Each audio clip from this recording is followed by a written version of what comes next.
शक्तिमान पिता धन्यवाद करते हैं आज के सुंदर बाइबल अध्ययन के लिए। खुदावन हर एक को बड़ी बरकत दे, आशीष करे पिता। यीशु नाम से मांगती हूँ, आमीन। हम पढ़ेंगे नीति वचन 27 अध्याय। कल के विषय में डींग मत मार, क्योंकि तू नहीं जानता दिन भर में क्या होगा। तेरी प्रशंसा और लोग करे तो करे, परंतु तू आप ना करना। दूसरे तुझे सराहे तो सराहे, परंतु तू अपनी सराहना ना करना। पत्थर तो भारी है और बालू में बोझ है, परंतु मूढ़ का क्रोध उन दोनों से भारी है।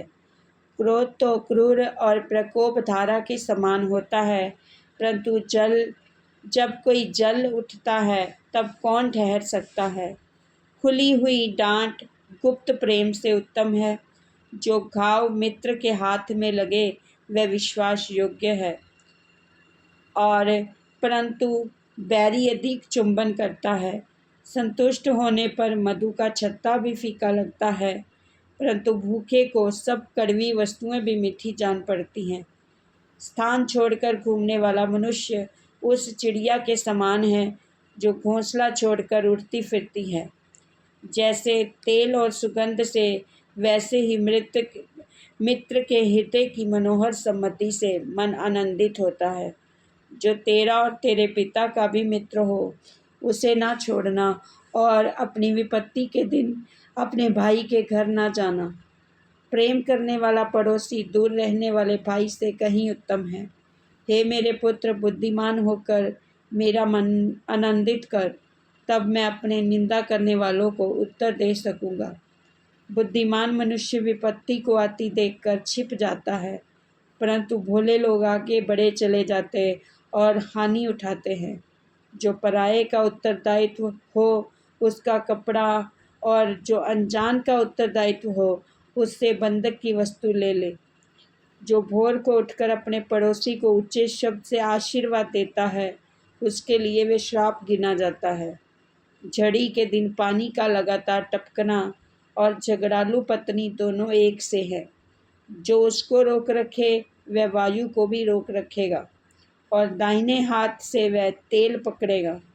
और लोहा लोहे को चमका देता है, वैसे ही मनुष्य का मुख अपने मित्र की संगति से चमकदार हो जाता है।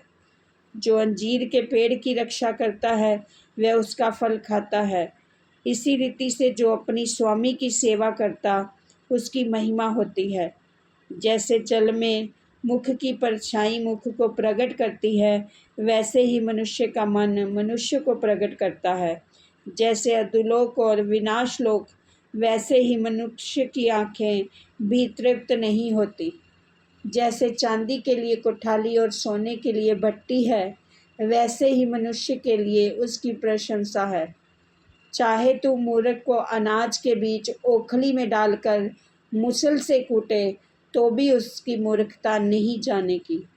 अपनी भेड़ बकरियों की दशा भली भांति मन लगाकर जान ले, और अपने सब पशुओं के झुंडों की देखभाल उचित रीति से कर, क्योंकि संपत्ति सदा नहीं ठहरती, और क्या राजमुकुट पीढ़ी से पीढ़ी तक बना रहता है।